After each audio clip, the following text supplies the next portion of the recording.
They say grief plays tricks on the mind, but no one ever warns you about the tricks it plays on the glass.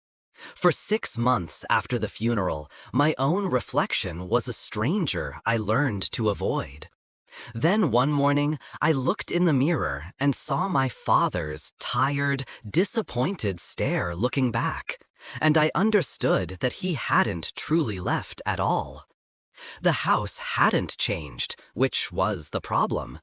It stood just as my father had left it 6 months ago. A 3-story monument to a life meticulously engineered and just as meticulously concluded. Every object inside was an artifact. Every layer of dust, a stratum of memory I was there to excavate and discard. I told myself it was just a job, the final entry in the long, tiresome ledger of Richard Caldwell's estate. Liquidate the assets, fund the trip to study Iberian ruins, and finally be done with him. The silence was the worst part. It wasn't an empty silence, it was a pressurized, waiting thing. It clung to the heavy velvet curtains and settled deep in the wool of the Persian rugs. My father had despised noise, and the house had learned to obey, holding its breath long after his own had ceased. I moved through the rooms with the careful steps of an archivist, cataloging furniture, boxing up papers, and finding pieces of a man I realized I'd never truly known. Here were his blueprints, every line drawn with an inhuman precision that left no room for error or life. Here were his books on structural integrity, their spines uncreased, their knowledge absorbed and ossified. There was nothing of my mother, of course. He had archived her out of existence years ago. It was in the upstairs bathroom on the 3rd day that it began. The room was cold, the air thick with the faint, medicinal scent of my father's old shaving soap. I was trying to wrestle a rusted-shut medicine cabinet off the wall, my hands slick with sweat and grime. I straightened up, catching my breath, and my eyes landed on the mirror above the sink.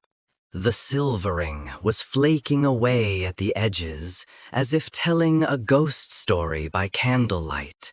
The tone is slow, suspenseful, and atmospheric, with soft whispers and pauses that build tension. Imagine an old storyteller speaking in the dark, evoking mystery, fear, and curiosity. The emotion should shift between calm narration and chilling emphasis when describing supernatural moments. The silvering was flaking away at the edges, creating a dark, spreading blight across the glass. For a single, silent beat of my heart, the face looking back was not my own. It was his. Not the skeletal, paper-skinned man I'd last seen tangled in hospital tubes, but Richard Caldwell in his prime. The hair was dark and severe, the jaw was set like concrete, and the eyes, those eyes held the familiar, chilling weight of disappointment I knew better than my own reflection. It was a phantom superimposed over my features, a ghost in the glass. Then I blinked, and it was gone. It was just me, Leo, 32 years old and exhausted, with dust in my hair and a smudge of dirt on my cheek. Grief does strange things. That's what I told myself. It's a trick of the light, the tarnished glass, the sheer fatigue of dismantling a man's entire existence piece by piece. I splashed cold water on my face, the droplets clinging to my eyelashes, blurring the world. When I looked up again, there was only me. But the feeling of being watched, of being assessed, did not leave. It happened again the next day. I was carrying a box of his books past the long mirror in the downstairs hall. a flicker of movement in my periphery.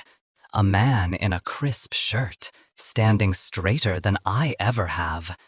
I spun around, my heart hammering against my ribs. Nothing. Just my own stooped, tired form reflected in the dim light. I started avoiding the mirrors after that, keeping my gaze low, focusing on the floorboards, the furniture, the endless boxes.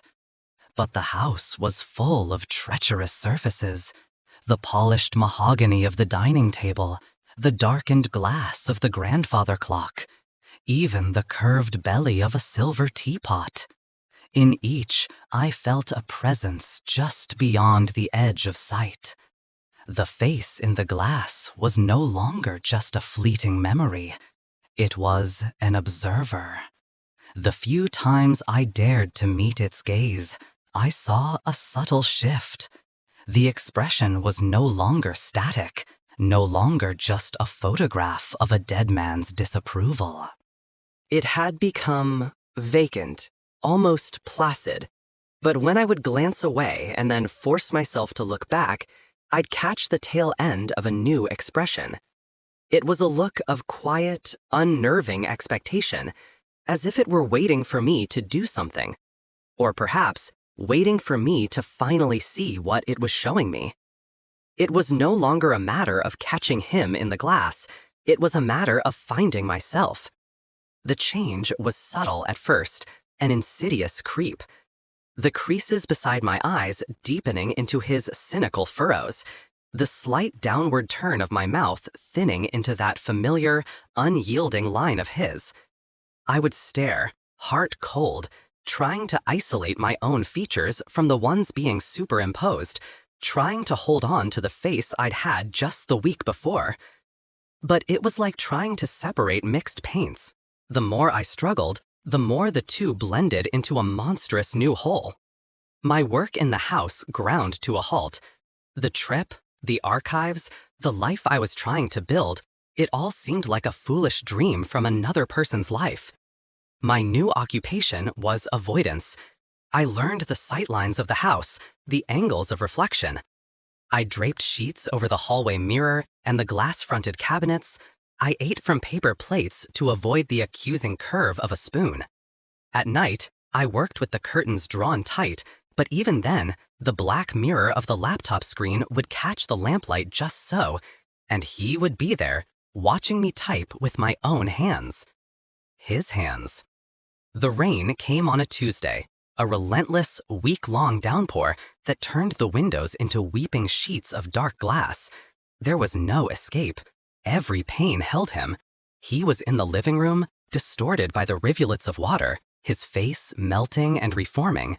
He was in the kitchen, a pale observer against the stormy gray of the backyard. I was a prisoner, besieged not by a ghost, but by an inheritance that was actively claiming the deed to my own body. The breaking point came in the upstairs bathroom, back where it all began. I had to go in there. I don't remember why. Maybe to get something? Maybe just from a morbid, self-destructive need to see how much of me was left. I stood before the tarnished mirror, my knuckles white on the edge of the porcelain sink. He was fully present now, the overlay nearly complete. My hair, my shirt, but his eyes, his contemptuous, possessive stare.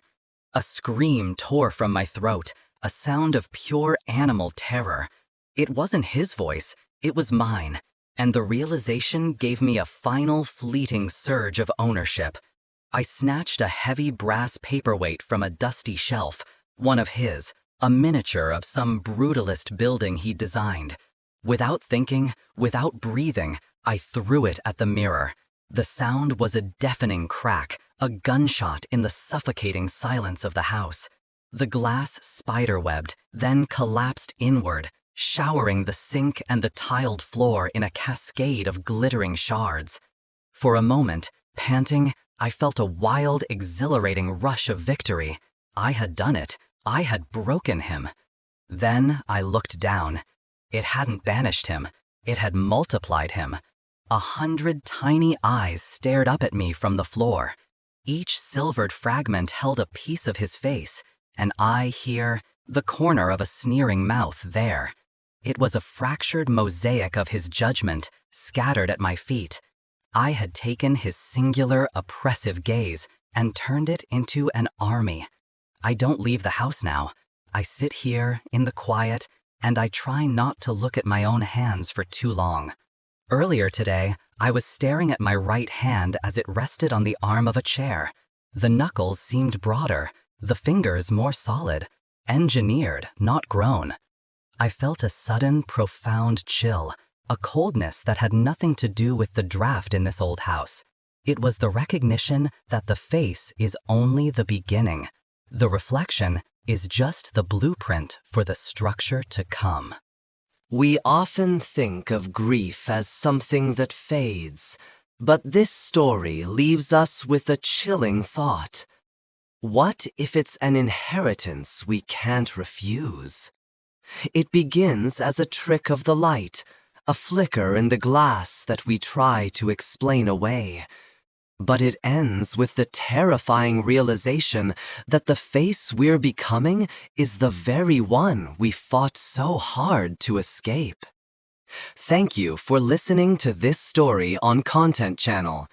Leo's final act of defiance was to shatter the mirror, but it only multiplied his torment. If you were in his place in that bathroom, at the very breaking point, would you have smashed the glass, or would you have walked away and tried to live with the man watching you?